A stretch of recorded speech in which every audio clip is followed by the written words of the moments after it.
Yo, good morning. Magandang araw sa inyo lahat. So, ngayon share ko lang kung ano yung natuklasan ko sa tungkol sa iPhone device. Ganito cellphone ko na iPhone X. So, sobrang tagal ko nang naggagamit ng iPhone pero ngayon ko lang ito nalaman. Na meron palang nakatagong function yung Apple logo sa likod ng cellphone natin. So, ngayon papakita ko yan sa inyo kung paano gagawin. So, ngayon gagawin mo lang, punta ka settings, okay, accessibility, okay, tap the touch, punta mo yung touch na yan, tapos scroll up hanggang puntahan mo tong back tap.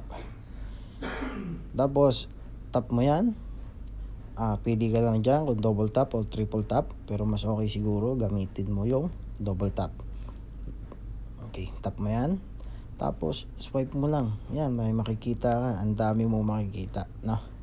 Like accessibility shortcut, app switcher, control center, home, lock screen, mute, notification center. Ayan, dami pa. No. So, ngayon, pipiliin ko dyan ay yung screenshot. Okay. So, yan, naka-screenshot na siya para sa double tap, no. So, ibabalik na natin yan sa home screen natin, no. So, ngayon, ganito na yan. Tatap mo na lang yan sa likod, yung sa may Apple logo niya, kung anong mangyayari. Check this out. Di ba? Nag-screenshot siya.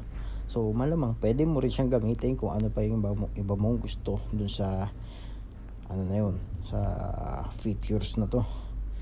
So, dito sa triple tap, pwede natin ilagay dyan ang home or teka lang, no? Medyo maganda na gagawin dito is yun, pwede natin ilagay dito yung accessibility shortcut at triple tap. So, back ulit natin yan. So, sa double tap, meron tayong screenshot. Tapos sa triple tap, meron tayong accessibility shortcut. So, pag nag-double tap ka, ngayon, screenshot siya. Ayan. Pag nag-triple tap ka naman, baka accessibility shortcut na siguro ilalabas.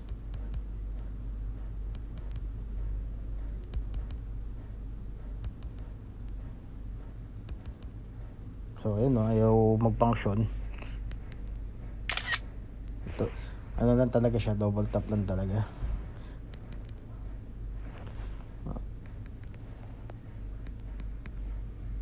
Ayaw niya sa triple tap. So, double tap lang talaga ang pwede at screenshot lang ang magagawa mo.